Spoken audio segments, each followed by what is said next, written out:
হাদিস কিন্তু বুখারী মুসলিম আপনি মানতে বাধ্য, কিন্তু শায়েখ মানতে বাধ্য নয়। কেননা শায়েখ হলো একজন ভণ্ড প্রতারক। সম্পূর্ণ ভিডিওটি দেখুন এবং শেয়ার করে দিন। হাদিস বুখারী মুসলিম খুব খেয়াল করে আমল করার চেষ্টা করতে হবে। রাসূল সাল্লাল্লাহু আলাইহি সাল্লাম বলেন, লা আকালা মুত্তাকিয়ান, আমি কোনোদিন হেলান দিয়ে খাইনি। ডান হাতের হেলান দিয়ে, বাম হাতের হেলান দিয়ে, চেয়ারে হেলান দিয়ে খাইনি।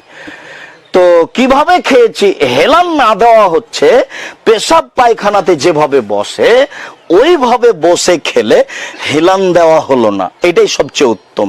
কেন? পেটটা তখন উরু রানের সাথে চাপা থাকে, তখন আপনি বেশি খেতে পারবেন না। আর যদি চার জানু বসেন, ডান পা বামে দেন, বাম পা ডানে দেন, তখন এই পেটটা কি থাকলো? ফাঁকা থাকলো, আপনি বেশি খেতে পারবেন। হেলান না দেওয়া হচ্ছে পেশাব পায়খানাতে যেভাবে বসে ওইভাবে বসে খেলে হেলান দেওয়া হলো না। যদি আপনি চেয়ারে বসেন তাহলে পেটটা ফাঁকা থাকলো, আপনি বেশি খেতে পারবেন।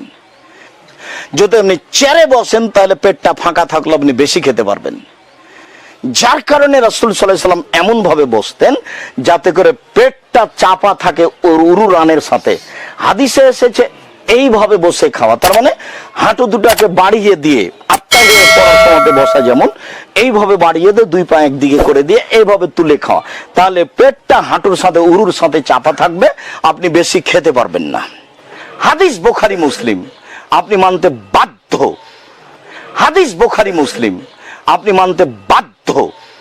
হাদিস বুখারী মুসলিম আপনি মানতে বাধ্য।